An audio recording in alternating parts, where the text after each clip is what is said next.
Nigeria actually started. And, this was at a point where there weren't many conversations around data and AI. It was limited to the large banks, limited to some of the telecoms companies. It wasn't as democratized as we're seeing it today. And what then happened was communities like DSN and the likes then invested heavily into building talent, and I was a beneficiary of that. They also invested heavily into building awareness, and then what eventually happened is what we have today, where several organizations, the large ones, the medium ones, the small ones, even the startups are having conversations around artificial intelligence. The beautiful thing that has also happened is the fact that several other communities were born from those few communities that started. And today we have several communities having conversations, brainstorming, sharing ideas about artificial intelligence. Also, still speaking on community, I'm the co-organizer of Data First Africa, which is the largest AI event in the country. And just last year, we had over 2,000 people physically attended at a data and AI conference. This would never have happened 3, 4, 5 years ago. And that's why I believe very strongly in the AI Collective initiative. Right. Yes, we've done it in a very fragmented fashion. Right. However, we're going to come together. And at Data First Africa 2024, which is happening in 2 weeks, we're going to be promoting AI Collective massively. Thank you very much. Thank you very much.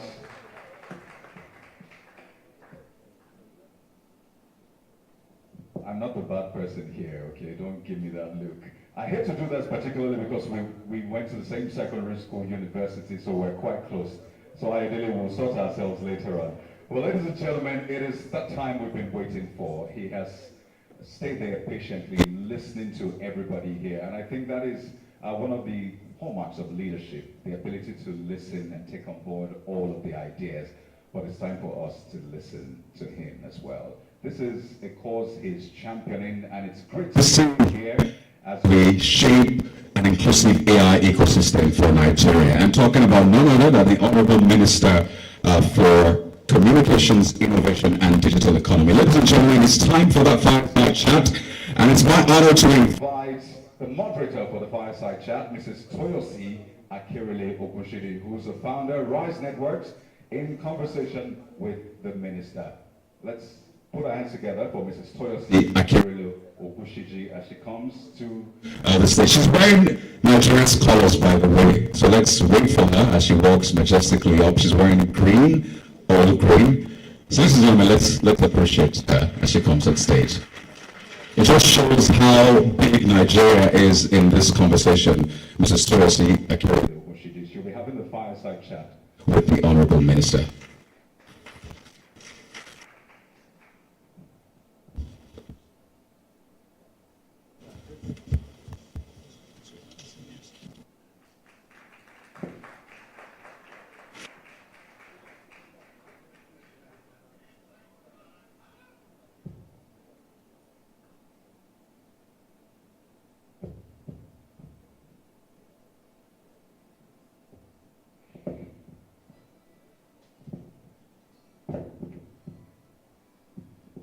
Good afternoon, everyone. I'll be sitting on the existing protocols.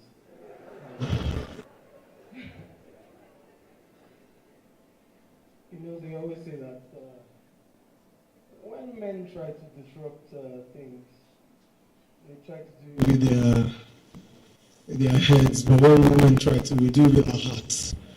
And that's the reason why when change happens in the hands of women, it happens like this. Good afternoon, everyone. My name is Toyosi Akirile Okushiji. It's an absolute honor to be here.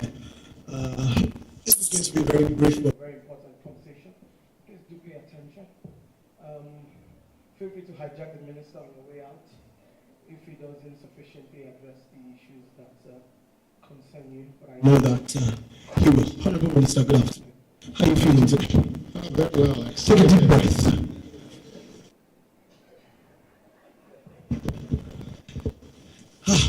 So, we've been talking about this artificial intelligence for a little bit, globally around the world, and then, Nigeria is sort of like, sort of making a difference, if you like, making a dent on the ecosystem, sort of defining how we want to be able to see not just this conversation happen, but also how we want to be able to shape, the artificial intelligence ecosystem, the utility of it, and the application of different, challenges and sectors. My first question to you would be: we've just launched the National AI Strategy, and there's been a lot of conversations around education, skilling, upskilling, and all of that. And so I'd like to ask you, this AI collective, and when we talk about a collective, it sort of means that all of us, we want to come together to co-create something. And I just wanted you to tell the world what your intentions are in terms of what this AI collective is meant to accomplish, so that it sort of gives us an opportunity to hold you accountable on what our expectations would be as a community and as an ecosystem, not just on the private sector. We're co-creating with you, by the way, so it's not we against you, it's all of us. Thank you. Shall we give a round of applause for the clarification? So you're not holding me accountable. It's a collective, which means it's all of us. So we will be holding ourselves accountable. Good afternoon, everyone. Thank you for joining what I consider to be, we can refer to as historic. I think it's today is historic, and I'll explain why. But I think I've been through two important iterations of investment in society with Luminate that I think if we don't all get off our seats and give a proper round of applause for Luminate for supporting this initiative, we're not being kind. So join me. Let's give a proper round of applause to Stephen. I think Stephen and Johnny can sit. Both of them can sit. Please. We can do better, and I'll explain to you why we can do better. Thank you. We can sit.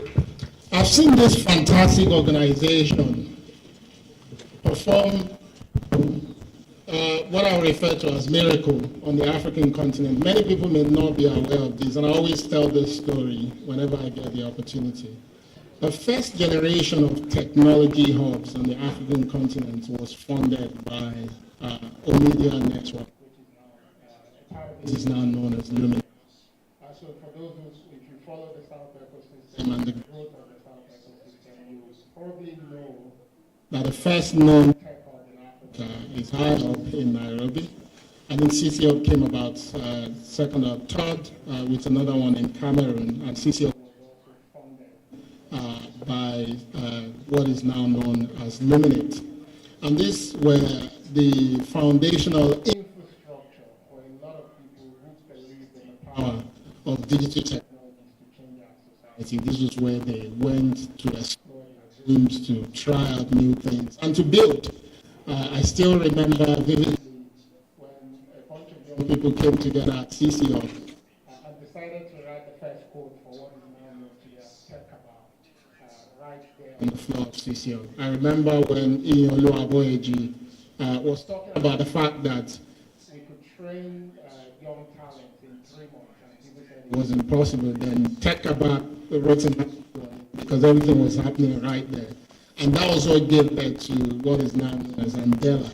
So we've seen this progress all across the continent, and the fact that Luminate is now turning up to also back ambitions for appropriating AI for Nigeria is also something I find to be extremely, I think it's momentous, and I think it indicates that if what was done with the startup ecosystem is what we're seeing again, I think we're onto something special.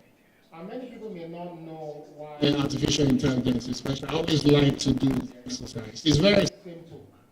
If you're a newbie to AI, it's simply humans figuring out how we can teach machines to think like us.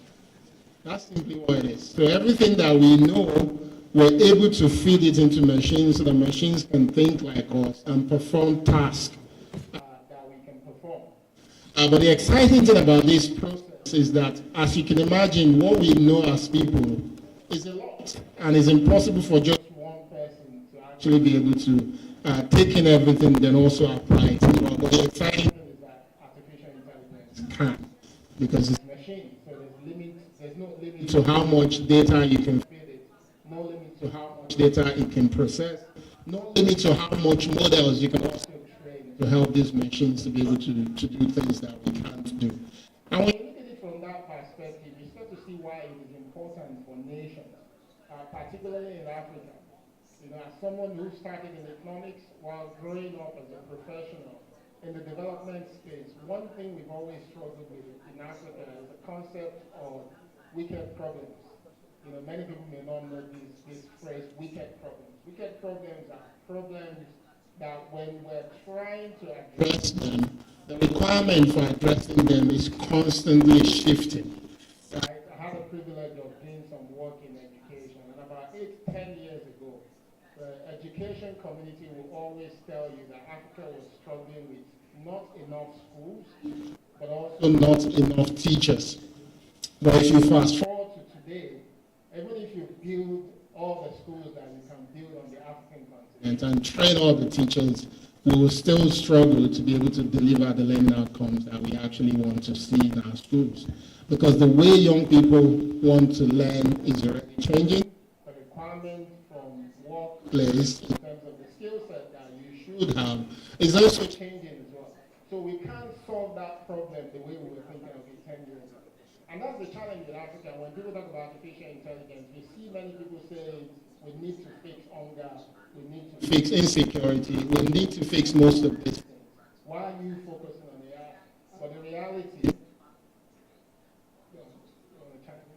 I'm just going to say that, just on the strength of the point that you just made. I think that one of the biggest elephants in the room that we're not sufficiently addressing is we know that young people want to use it, but we always have these conversations in this ivory tower bubble where we sit around the conditioning rooms and talk about AI, when we forget that there is another 70-something million young people in the bottom of the pyramid in the backwaters of Nigeria who have access to mobile phones and internet and don't understand any, they don't see any structure around the use of AI. They don't even understand it. We don't also have very harmonized data systems. What do you think, and what are you planning to do as Honorable Minister to sort of put some guardrails and structures around the governance And the ethics of artificial intelligence. such that? Because some of the biggest worries is What if AI this AI ends in the hands of the wrong people? How do we manage it? I think it's a balance, and that's where I was going. So when you come back to the fact that you're in a country where 70% of our people are under the age of 30, the average age in Nigeria is actually 17.5. They don't need to wait for us here. To what you're saying, I don't think it's correct. They don't care whether we turn up.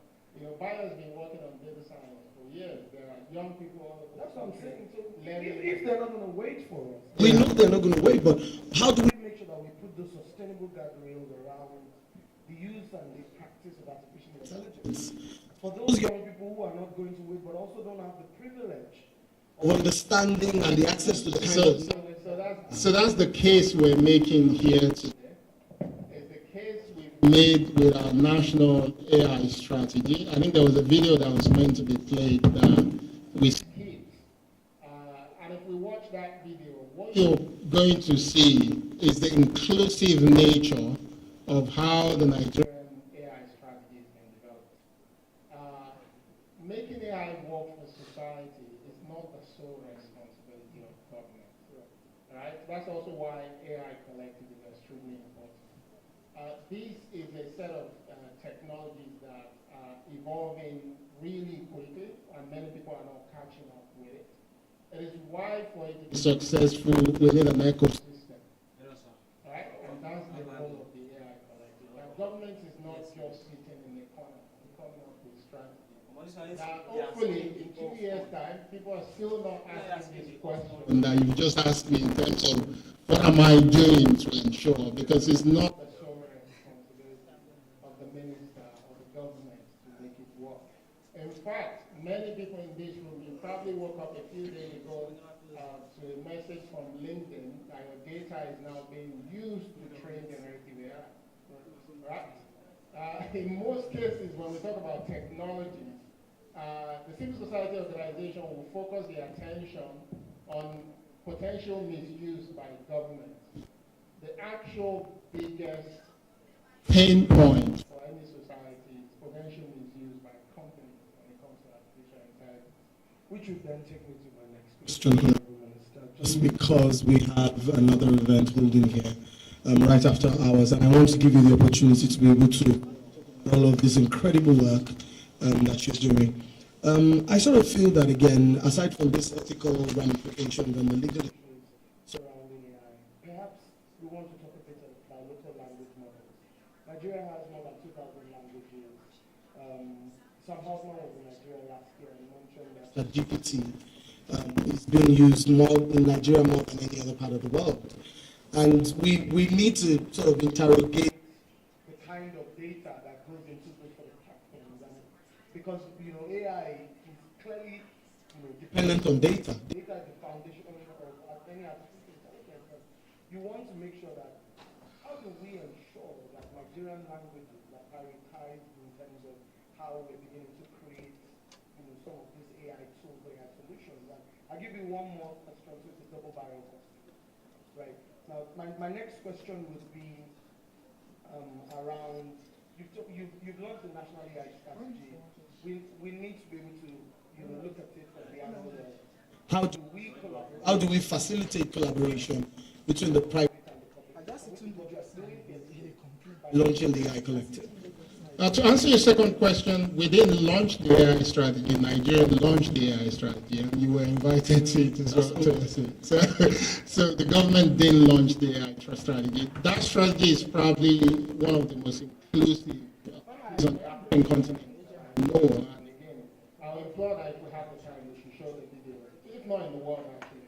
So the ecosystem came together to launch a strategy, and I think it's something we should actually celebrate. We should encourage more African countries to do the same, because I think it's a model that should be adopted. I think your first question was on partnership with. My first question was around languages. Language, again, this is also something that the country has done. And as against just diving deep into it, because we document these things extensively, I think Nigeria has launched, again, the first country in Africa to launch multimodal, multilingual language model, which initially is covering 5 languages. But I think what I'll also say to you, question is, for those of us working in AI, I think we also need to start to understand that we have to be careful. Data is really what the old artificial intelligence models rely on. But we have to understand that as a nation, there's still the line that we're all unclear about, which is around data sovereignty. In the process of trying to support the inclusivity of a lot of the AI tools that we use, there's still questions as to whether we just collect our own data and ship them out of the country without necessarily ensuring that we're protecting our history. And whilst we may want OpenAI and ChatGPT to be smart and inclusive, we also need to be sure that we're not setting ourselves up.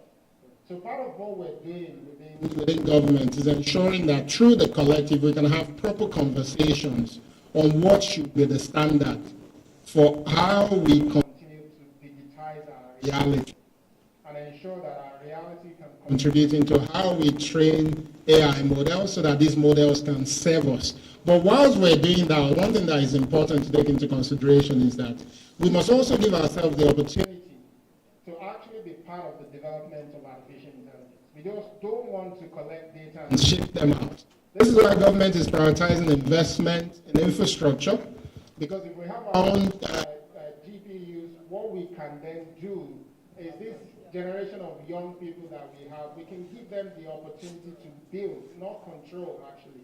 A lot of people talk about control when we talk about data. For us, if we can play at both the bottom, which is data gathering, but also in model building and all of that, will give our young people the opportunity to be part of cutting edge when it comes to artificial intelligence. Okay, Honorable Minister, just to close this conversation. Some of the kind of collaborative efforts that should happen within this collective. So just looking at it from the Perspective of it's not just waiting on the government to do everything.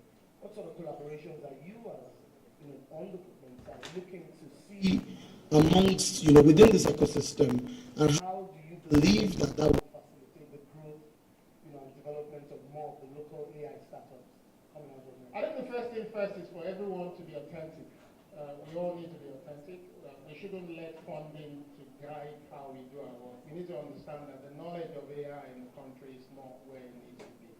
Whether it's in the civil society space, within the academia, within the tech startup space, I think everyone needs to dial back and truly understand where we are, then start to collaboratively work together to build to where we want to build. That's the first thing. The second one is around the academia. I think we need to see more collaborative research projects.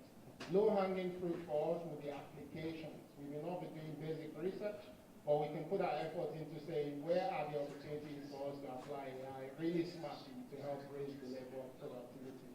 The third one, which comes naturally in Nigeria, is the startup ecosystem. The young people will want to build, but how do we ensure that we can bring resources to bear to inspire them to truly build? And the third bit is that we must truly document. We're not documenting just to celebrate. We want to document what we're learning so that it can inspire the future of AI in the country. And that's why we're fortunate. The 1.5 million that Luminate is investing into this is being structured to fund those things that I talked about. It's not coming to government. We have these three fantastic organizations that will be the custodian. In it, they will fund research. In it, they will fund startups. In it, they will fund events and collaborative projects. And what I love about it, that I think maybe Stephen and Tony, they really talk about, is that they've also brought in MacArthur Foundation and all these other organizations with the intention of helping us crowd in more resources.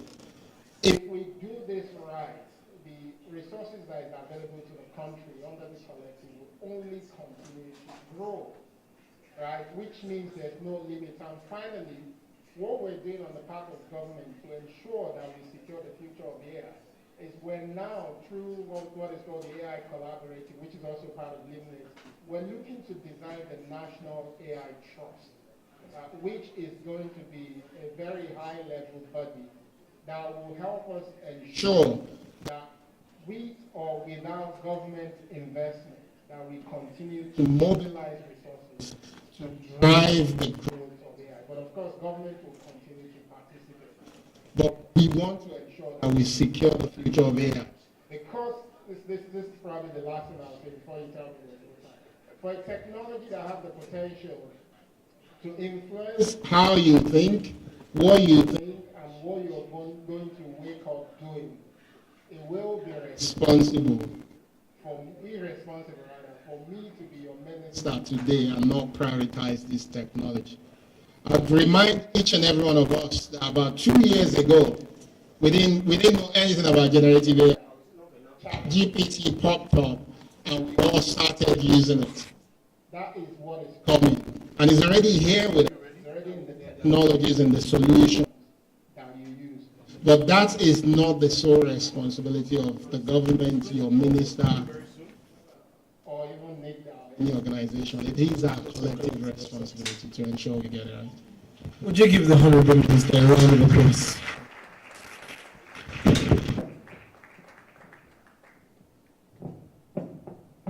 Once again, let's put our hands together for the Honourable Minister, Dr. Boson Tijani. I think that was an amazing one, talking about how this is a collective effort. It's not just government, it's not us versus them, it's a collective one. And in the spirit of the collectiveness, we're about to do something very important right now. And I'd like to ask the Honourable Minister to please wait. Please don't go just yet. We're about to launch the AI Collective. Thank you very much, TLC, for keeping to time. I appreciate you. Let's put our hands together for TLC. All right, we're about to launch the Nigerian AI Collective. I'd like to welcome to the stage for this all-important event. Minister, you can have your seat for a moment. Yes, the CEO of Luminate, Mr. Stephen King. Let's put our hands together for him. I'd like to welcome you up for this all-important launch, as well as the VP MacArthur, Kristen Mark. Please step forward. Let's keep clapping. This is a very important thing we're about to do. This is history in the making, the launch of the AI Collective. Also, I'd like to welcome on stage the VP Luminate, Tony Akini. Let's put our hands together for her. And Regional Director of Ford, Dr. Chichi, and I'm going to Kindly join the Honorable Minister for this launch of the AI Collective.